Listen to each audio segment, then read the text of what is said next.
panas. Adu kekuatan hingga pengaruh antara China dan Amerika Serikat semakin membara. Baru-baru ini China kembali mengguncang Amerika Serikat. Namun bukan lagi sekedar lewat kekuatan ekonominya, tapi kali ini lewat kekuatan militer hingga pengaruh di dunia. Dan kekuatan militer China saat ini benar-benar meningkat, bahkan bisa melampaui kekuatan AS. Maka dengan ini adu kekuatan hingga pengaruh pun kian meningkat. Akhir tahun ini saja, di saat situasi China dan Taiwan hingga Jepang memanas, Amerika Serikat datang sebagai benteng. Mulai dari memperkuat pesawat tempur Taiwan hingga memperkuat sistem pertahanan udara. Tentu ini semua demi membentengi Taiwan dari berbagai ancaman udara.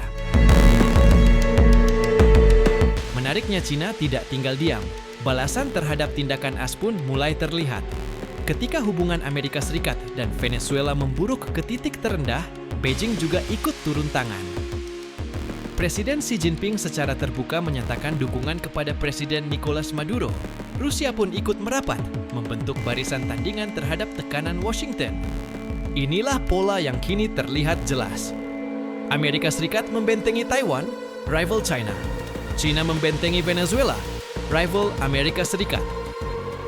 Dua kekuatan besar dunia kini saling menantang lewat sekutu dan wilayah strategis. Walaupun bukan secara langsung, tetap sandarannya pada kekuatan militer tiap-tiap negara.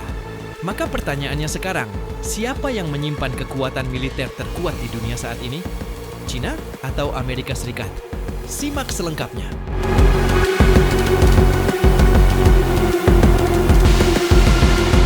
Pertama kita mulai dari kekuatan udara. Siapa yang lebih kuat? China atau Amerika Serikat? Berdasarkan data terbaru dari World Directory of Modern Military Aircraft atau disingkat WDMMI. Dalam satu dekade terakhir, kekuatan militer China terus membuat Amerika Serikat gelisah. China bukan lagi sekadar raksasa ekonomi. Mereka kini juga menjelma menjadi mesin militer modern. Dan salah satu sektor yang paling berkembang pesat adalah Angkatan Udara China. Melalui People's Liberation Army Air Force atau PLAAF, China saat ini mengoperasikan 3.000 lebih pesawat militer. Dari jumlah ini menjadikannya salah satu kekuatan udara terbesar di dunia dan yang terkuat di kawasan Asia. Namun, hebatnya China tidak hanya menambah jumlah, tapi juga meningkatkan kualitas. Dan salah satu kekuatan udara China paling mengerikan adalah Chengdu J-20, jet tempur siluman generasi kelima yang secara terbuka dirancang untuk menantang dominasi udara Amerika Serikat. Selain J-20, udara China juga dikuatkan oleh J-10 dan J-11, serta Su-30 MKK untuk misi jarak jauh dan serangan berat. Hebatnya lagi, China tak berhenti di situ. Mereka juga agresif mengembangkan drone tempur, pesawat peringatan dini, dan jaringan pertahanan udara berlapis yang dirancang untuk membuat wilayah udaranya semakin sulit ditembus musuh. Inilah sebabnya banyak analis militer menilai, jika konflik pecah di kawasan Indo-Pasifik, China bukan lagi target empuk, melainkan kekuatan yang siap bertarung terutama di udara. Di atas kertas, China tampak seperti negara yang siap menantang siapapun. Tapi, pertanyaannya bukan apakah China kuat, melainkan sekuat apa kekuatan udara China jika berhadapan langsung dengan Amerika Serikat. Untuk menjawab pertanyaan, sekuat apa angkatan udara China? Jika berhadapan dengan AS, kita perlu membuka data kekuatan militer Angkatan Udara Amerika Serikat. Nah, berdasarkan data terbaru World Directory of Modern Military Aircraft, Amerika Serikat saat ini tercatat memiliki hampir 15.000 pesawat militer aktif. Jumlah ini bukan hanya lebih dari 4 kali lipat kekuatan China, tetapi juga menjadi peringkat 1 terbesar di dunia. Kemudian, semua orang pasti tahu kekuatan Angkatan Udara Amerika Serikat. Bukan hanya tentang jumlah, tapi kualitasnya pun tak tertandingi. Mulai dari jet tempur seperti F-16 dan F-15, hingga kekuatan udara AS yang paling ditakuti, yaitu jet tempur siluman, generasi kelima F-22 Raptor dan F-35, hingga pembom strategis B-2 Spirit yang mampu menyerang target jarak jauh tanpa terdeteksi radar.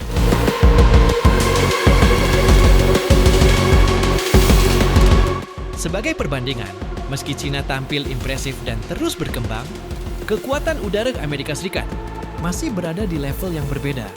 Mulai dari sisi jumlah, teknologi, pengalaman tempur, hingga kesiapan global. Jadi jika pertanyaannya, siapa yang lebih kuat? Di udara saat ini, jawabannya jelas dari data resmi WDMMA. Amerika Serikat masih berada di puncak. Namun cerita besarnya bukan hanya soal siapa yang menang hari ini, melainkan seberapa cepat Cina mendekat ke posisi yang selama ini dianggap mustahil digoyahkan. Namun yang membuat Amerika Serikat benar-benar waspada adalah, selama ini, ketiadaan jaringan pangkalan militer global membuat Cina sangat serius dalam mengandalkan pengembangan kekuatan senjata jarak jauh untuk mencegah serangan dari musuh yang berjarak ribuan kilometer. Dan itu terlihat ketika Cina memamerkan 3 kelas baru rudal balistik antar benua, Intercontinental Ballistic Missile (ICBM), kemampuan nuklir. Rudal tersebut dipamerkan dalam parade militer memperingati 80 tahun kekalahan Kekaisaran Jepang. Dari 3 rudal baru yang dipamerkan, 2 diantaranya merupakan varian lanjutan dari sistem yang sudah ada, yakni DF-5C dan DF-31BJ. DF-5 menjadi satu-satunya rudal yang berbasis silo milik Cina, sekaligus yang paling berat, dengan kemampuan membawa muatan lebih besar, termasuk sejumlah kendaraan luncur kembali, re-entry vehicles. Sedangkan DF-31 merupakan rudal mobile berbasis jalan yang sejak pertengahan 2000-an menjadi tulang punggung arsenal mobile Cina. Hebatnya, ketiga rudal baru milik Cina tersebut kemungkinan besar memanfaatkan kemajuan teknologi kendaraan luncur hipersonic, Hypersonic Glide Vehicle. Teknologi ini memungkinkan rudal meluncur dengan kecepatan lebih dari Mach 27, bahkan bisa menyerang dari arah yang tak terduga dan menjangkau jarak yang lebih jauh, sehingga menyulitkan sistem pertahanan udara lawan. Langkah ini dilihat sebagai upaya signifikan untuk memperkuat kemampuan nuklir Beijing terhadap negara-negara barat, termasuk Amerika Serikat dan Eropa.